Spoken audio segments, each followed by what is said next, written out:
जय भीम, जय संविधान. मी मारुती सहारे. आपण पाहतो नागवंश. आजचा आपला विषय आहे वंचित बहुजन आघाडी राजकारण कशासाठी करते. त्याचप्रमाणे इतर प्रस्थापित राजकीय पक्ष हे राजकारण कशासाठी करतात. या विषयावर आज आपण या ठिकाणी पाहणार आहोत. आपण जर ह्या प्रस्थापित पक्षाचा आजपर्यंतचा इतिहास जर पाहिला, तो काँग्रेस असो, भारतीय जनता पार्टी असो, शिवसेना असो, BJP असो आणि इतर त्यांना संलग्नित संघटना असो, यांचा जर आपण इतिहास पाहिला तर यांनी जे आजपर्यंत राजकारण केलेलं आहे, हे राजकारण केवळ घराणेशाही टिकून कशी राहील, इथं हुकुमशाही कायम कशी होईल आणि भांडवलशाही या ठिकाणी जास्तीत जास्त भांडवलशाही निर्माण करण्यासाठी यांनी आजपर्यंत राजकारण केलेलं आहे. सर्वसामान्य माणसाच्या हिताचं कधीच राजकारण केलेलं नाही. राजकारणात जास्तीत जास्त यांनी पैसेवाले उमेदवारच या ठिकाणी उतरवलेले आहेत. घराणेशाहीतूनच उमेदवाऱ्या यांनी दिलेल्या आहे. यांचे उमेदवार जर आपण पाहिले तर अनेक उमेदवार असे आहेत की गुन्हेगार स्वरूपाचे यांचे उमेदवार असतात. यांचे जर आपण उमेदवार पाहिले तर समाजात तेढ निर्माण करणारे यांचे उमेदवार असतात. यांचे जर उमेदवार आपण पाहिले तर भ्रष्टाचार करणारे बरेचसे काही उमेदवार यांचे असतात. समाजामध्ये विषमता कशी निर्माण होईल अशा प्रवृत्तीचे यांचे उमेदवार असतात. आणि सर्वसामान्य माणसाला हे कधीच यांनी निवडून येऊ दिलं नाही किंवा त्यांना उमेदवाऱ्या दिल्या नाही. यांनी उमेदवाऱ्या दिल्या असेल तर एका विशिष्ट जात वर्गाला, घराणेशाहीतून आलेला प्रस्थापित माणूस यांनाच उमेदवाऱ्या दिलेल्या आहे.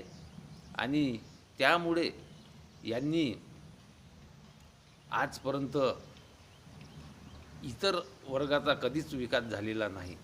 आजही तुम्ही यांचं राजकारण पाहतो म्हटलं तर हे निवड पैशाच्या बळावर हे राजकारण करतात आणि जिंकून येतात. समाजामध्ये लाचारीची भावना निर्माण करतात आणि हे जिंकून येतात. बरेचसे आपण प्रत्येक निवडणुका पाहतो, ग्रामपंचायतीची निवडणूक असो की लोकसभेची निवडणूक असो, ह्या सर्व जर आपण निवडणुकीचा विचार केला तर जास्तीत जास्त हे पैशाचा वापर करतात. लोकांची, सर्वसामान्य माणसांची मतं हे खरेदी करून टाकतात. सर्वसामान्य माणसाला दारूचे नशा देऊन त्यांचे मतदान घेतात. सर्वसाधारण माणसाला आरट्या पार्ट्या देऊन मतदान घेतात. एवढ्यावरच भागलं नाही तर काही लोकांना धाकधूक दाखवूनही त्यांचे मतदान घेतात. परंतु लोकशाही मार्गानं हे निवडून येत नाही. यांना इथं लोकशाही कायम होऊ द्यायचीच नाही. केवळ आणि केवळ स्वतःसाठी राजकारण करणे आणि जे साधनसंपत्तीवर यांनी अधिकार गाजवला आहे, हे साधनसंपत्ती कायम कशी त्यांच्याकडंच राहील, इथे हुकूमत आपली कशी गाजवता येईल यासाठीच हे सोयीचं राजकारण करतात. परंतु वंचित बहुजन आघाडीचं जर आपण राजकारण पाहिलं तर आजपर्यंत वंचित बहुजन आघाडीने जे काही राजकारण केलेलं आहे ते सोशल इंजिनिअरिंगचं राजकारण वंचित बहुजन आघाडीने केलेलं आहे. इथला जो तळागाळातला समाज आहे, तळागाळातला घटक आहे, ज्या घटकावर नेहमीच अन्याय अत्याचार झालेला आहे, ज्या घटकापर्यंत शिक्षण पोहोचलेलं नाही, ज्या घटकाला राजकीय क्षेत्रात कधीच येऊ दिल्या गेलं नाही, असा विखुरलेला तो मग आदिवासी समाज असो, OBC समाज असो, आलुतेदार बलुतेदार असो, SC समाज असो, या सर्व समाजामध्ये वंचित बहुजन आघाडीने जनजागृती मोठ्या प्रमाणात निर्माण करून यांना एकत्रित करण्याचं काम केलं आहे. समाज कुठलाही असो, त्या समाजावर जर अन्याय अत्याचार झाला तर वंचित बहुजन आघाडीचाच सर्वात जास्त पुढाकार राहिलेला आहे. मग तो मुस्लिम समाज असो, आदिवासी समाज असो, OBC समाज असो की भटका विमुक्त असो, ह्या सगळ्या समाजाला अन्यायमुक्त, भयमुक्त करण्याचं जर कोण काम करत असेल तर वंचित बहुजन आघाडी करत आहे.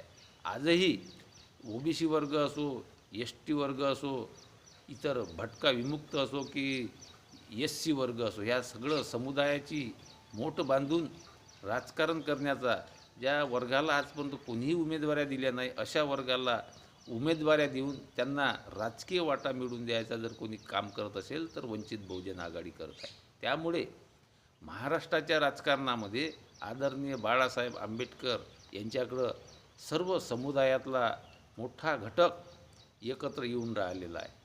आणि हे सगळं चित्र ज्यावेळेस प्रस्थापित पक्षांच्या लक्षात येऊन राहिलेलं आहे तर त्यांचे धाबे दणाणलेले आहे. त्यामुळे ते दिवसांदिवस प्रत्येक समाजामध्ये कोण ना कोणी चमचे चाटुकगार पैदा करून आदरणीय बाळासाहेब आंबेडकरांना बदनाम करण्याचे प्रयत्न करीत आहे.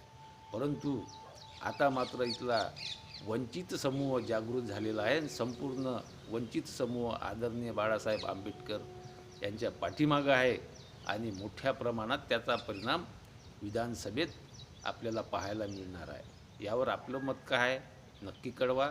धन्यवाद.